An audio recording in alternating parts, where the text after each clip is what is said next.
All right, welcome back, everybody. 17 minutes past 7 here on the program. And, of course, today is International Drug Awareness Day. And it's a day that's being recognized around the world for drug addiction. You'll remember 2 years ago, President Jacob Zuma first spoke and visited the area of Eldorado Park to talk about drug-related issues. He did go with some cabinet ministers where the community actually asked him to set up a special court for drug-related crimes to help build a rehabilitation center and to dismiss corrupt police officers. Now, you'll remember heading up this entire call and initiative was a lady named Dereleen James, and she was doing this on behalf of her son, who was addicted to drugs. And we are now going to be having a conversation with her. Griselda Lewis is out in the area where the entire initiative and campaign to raise awareness about the dangers of drug addiction is taking place. Griselda, good morning to you again. I know it's always emotional when we talk about and see issues and hear stories of drug addiction, and I know that that's exactly what you're hearing this morning. Well, that's right, Leanne. We're still broadcasting here from Ayrton in the south of Johannesburg at the Crystal Church, where certainly community members as well as organizations against drug abuse as well as recovering drug addicts will be speaking to us here on Morning Live this morning. And certainly you would recall back then in 2013 when that impassioned plea, that letter, very emotional letter was written by Dereleen James to President Jacob Zuma asking him to intervene in the drug scourge in her community. We remember, of course, that letter went viral, prompting President Jacob Zuma, together with other cabinet ministers, to visit the area. But certainly we'd want to look back again as we look at this day on International Day Against Drug Abuse and Illicit Trafficking to see what exactly has been done in that area 2 years later. And I'm joined now by Dereleen James as well as Reverend Carl Hendricks, who is from the Crystal Church. Here to you both. Thank you very much for joining us this morning on Morning Live. Dereleen, I think let's start with you. You know, it's been 2 years since that visit by President Jacob Zuma and some of his cabinet members. Has there been any change in Eldorado Park? Well, I must say, Christelda, things are back to normal. The drug dealers are selling, we are still feeling a bit hopeless as mothers. There was an intervention that lasted for 3 months where government came in and we've seen many arrests taking place. But I think there needs to be synergy between various government departments. Many dealers were arrested, many lolly lounges were closed down. But because of the loopholes within the justice system, justice wasn't done to that operation. Yes, I understand that addiction is extremely a complex disease to fight. And this is why it's so important that you have all the government departments involved. You have the involvement of FBOs, of NGOs. Everyone needs to participate and play their active role against the fighting the scourge. I remember back then, Dereleen, that the call by the community was for the establishment of rehabilitation centres. You'd also called for the heads of rogue police officers. You also called, for many other things, including, some stiff action that needed to be taken by government to deal with this scourge. When was it enough for you? When was it enough for you when you realized that something needed to be done in your community?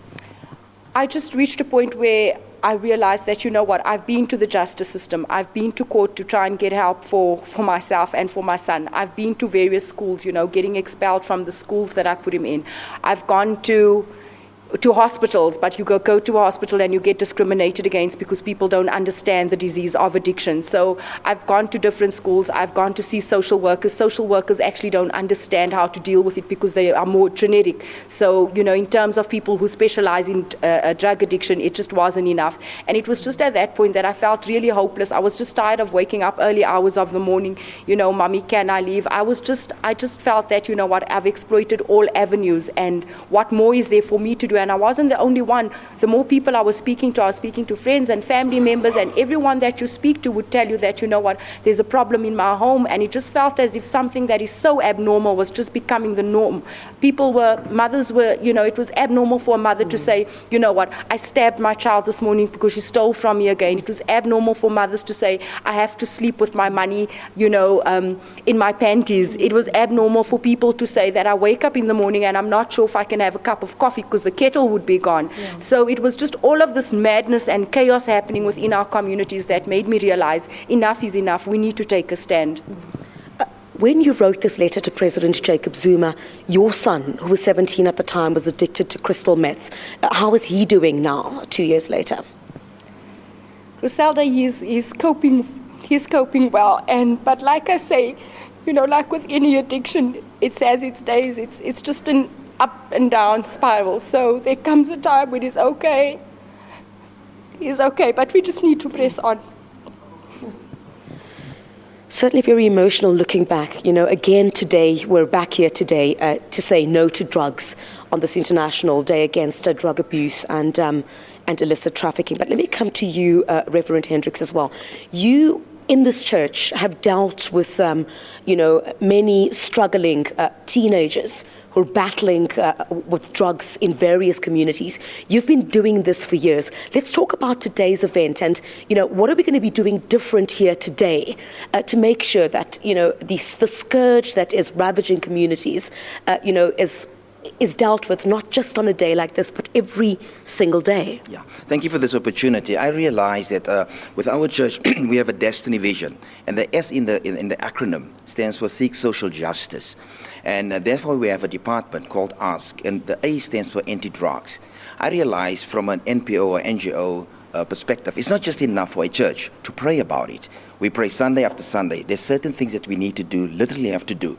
So what we did was, for the last 2 years, we literally employed somebody to help with this drug counseling, to help to do drug tests and to do placement. We also opened an office up for Dereleens to work from our premises, and we opened a line up. Well, the church is supporting all that, and I realize it's an upward journey all the time, and it's painful.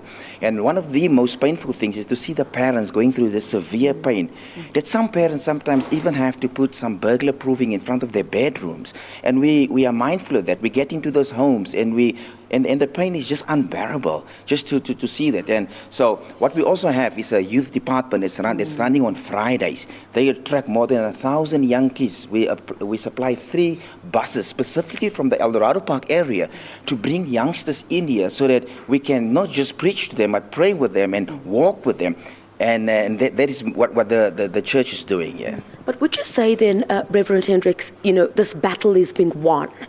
Dereleen is speaking about an instance where we saw the lolly lounges being closed down. We saw many arrests taking place, but the situation has sort of returned to normal. What more needs to be done? Is this battle being won? No, the answer is simply no.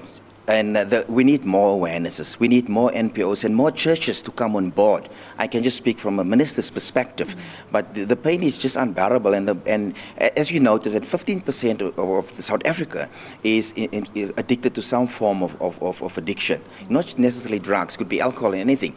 But 60% of those crimes that's taking place in South Africa is drug-related. If you go to the police stations, you'll see 60% is drug-related because kids go that far to rape their parents. Kids go that far to kill their parents when they're on drugs. And all the other things stem from that, like hijacks and so many other things.